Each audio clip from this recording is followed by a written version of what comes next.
du Père, du Fils et du Saint-Esprit. Amen. Grande joie d'être là avec toi en ce vendredi 6 juillet. Aujourd'hui, nous célébrons Saint Antoine-Marie Zacharie, prêtre. Antoine-Marie Zacharie était un prêtre de Crémone. Pour suivre le programme apostolique tracé par Saint Paul, il groupa autour de lui à Milan des prêtres qui, sans être moines aux frères mendiants, vivraient selon une règle et se lieraient par des vœux. Comme ils desservaient l'église Saint-Barnabé, on les appela plus tard les Barnabites. Et aujourd'hui, la première lecture, c'est Amos chapitre 8, à partir du verset 4. Écoutez ceci, vous qui écrasez les pauvres et voudriez faire disparaître les humbles du pays. Vous qui dites, quand donc sera passée la néoménie pour que nous vendions du grain et les sabbats, que nous écoulions les froment? Nous diminuerons la mesure, nous augmenterons le cycle. Nous fausserons les balances pour tromper. Nous achèterons les faibles à prix d'argent et les pauvres pour une paire de sandales. Et nous vendrons les déchets de froment. Il adviendra en ce jour-là, oracle du Seigneur Dieu, que je ferai coucher le soleil en plein midi et que j'obscurcirai la terre en un jour de lumière. Je changerai vos fêtes en deuil et tous vos chants en lamentation. Je mettrai le sac sur tous les reins et la tonsure sur toutes les têtes. J'en ferai comme un deuil des fils uniques. Sa fin sera comme un jour d'amertume. Jusqu'au verset 12. Voici venir des jours, oracle du Seigneur, où j'enverrai la faim dans les pays, non pas une faim de pain, non pas une soif d'eau, mais d'entendre la parole du Seigneur. On ira titubant d'une mer à l'autre, du nord au levant. On honorera pour chercher la parole du Seigneur et on ne la trouvera pas. Alors, ici, c'est très important. Devant les injustices, devant les péchés du peuple d'Israël, car ici, ils font des choses scandaleuses. Mais le Seigneur va venir. Il dit, voici venir des jours où j'enverrai la faim dans les pays, non pas une faim de pain, non pas une soif d'eau, mais d'entendre la parole du Seigneur.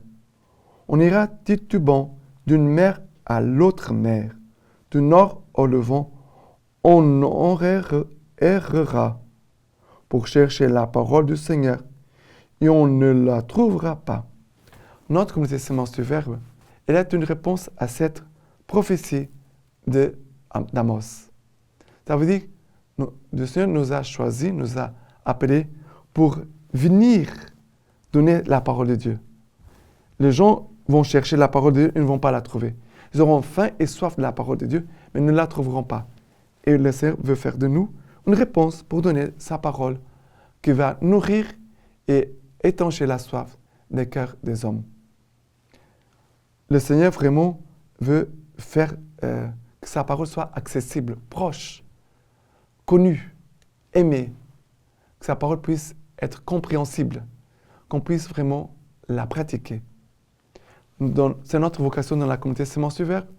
Nous écoutons la parole, nous célébrons la parole, nous partageons la parole, mais nous annonçons la parole. Et nous vivons aussi cette parole. Voilà notre vocation, notre mission. C'est en fait la mission et la vocation de toute l'Église. D'accord? Ça veut dire chacun de nous.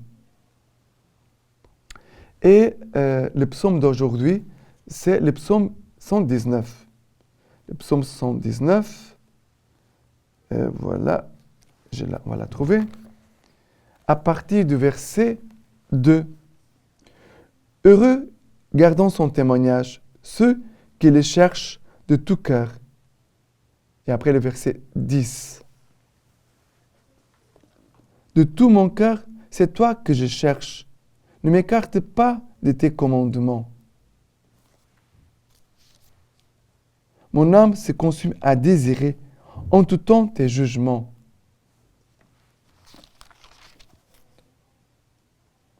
J'ai choisi la voie de vérité. Je me conforme à tes jugements. Voici, j'ai désiré tes préceptes. Vivifie-moi par ta justice. Après le psaume 100, le verset 131, nous dit ceci. J'ouvre large ma bouche et j'aspire, avide de tes commandements. J'ouvre large ma bouche et j'aspire, avide de tes paroles. Si vous voyez que dans plusieurs versets apparaît le mot désirer, désir.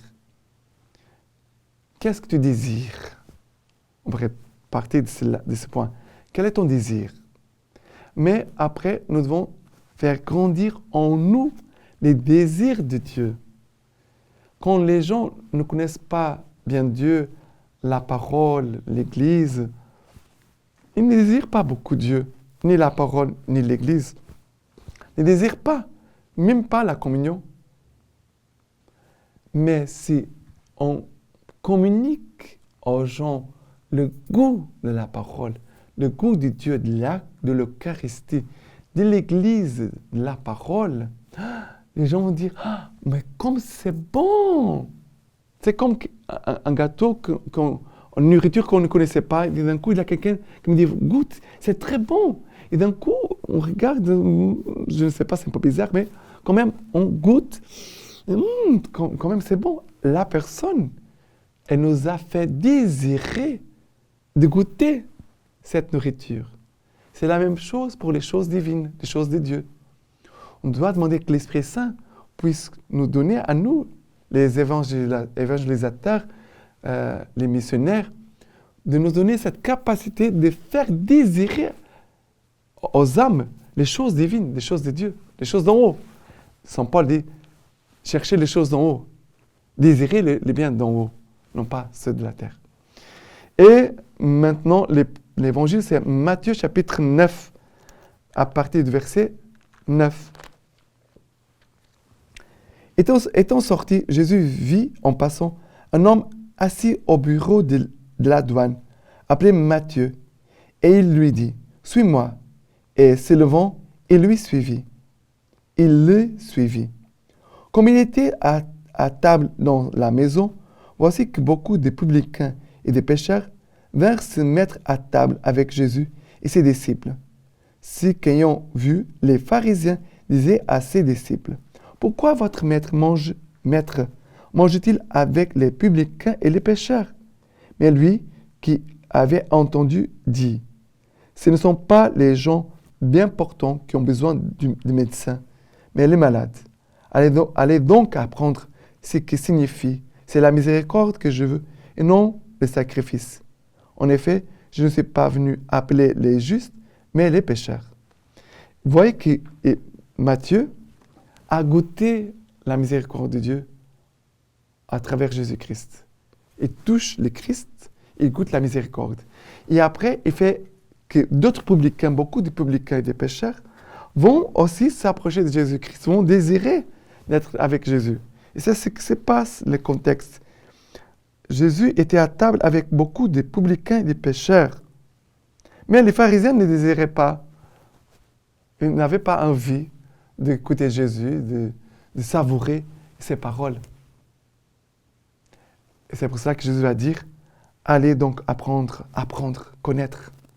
Ce qui signifie, c'est la miséricorde que je veux et non le sacrifice.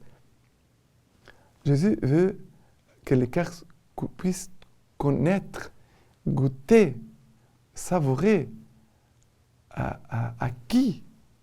acquiert la miséricorde. C'est cela qui donne le bon goût aux âmes des chrétiens. Une âme qui est touchée par la miséricorde, elle va communiquer cette miséricorde, elle va faire que les âmes qui sont autour d'elle puissent désirer Dieu et aussi sa miséricorde. D'accord? Maintenant, la lecture patristique d'aujourd'hui, l'homélie à ses confrères. Nous sommes fous à cause du Christ. Saint Paul, notre guide, et notre protecteur, disait cela de lui-même, des autres apôtres et de tous ceux qui professent la vie chrétienne et apostolique. Mes frères, très chers, cela ne doit pas nous étonner ou nous effrayer, car le serviteur n'est pas plus grand que son maître. L'esclave n'est pas plus grand que son Seigneur. Ceux qui s'opposent à nous se font tort à eux-mêmes, mais ils nous procurent des mérites quand ils embellissent notre couronne de gloire éternelle, tandis qu'ils attirent sur eux la colère divine. Nous devons donc les plaindre et les aimer plutôt que les détester et les haïr. Maintenant, je vous laisse la bénédiction par les mains toutes pures de la Vierge Marie. Dieu Tout-Puissant vous bénisse et vous garde, le Père, le Fils et le Saint-Esprit. Amen.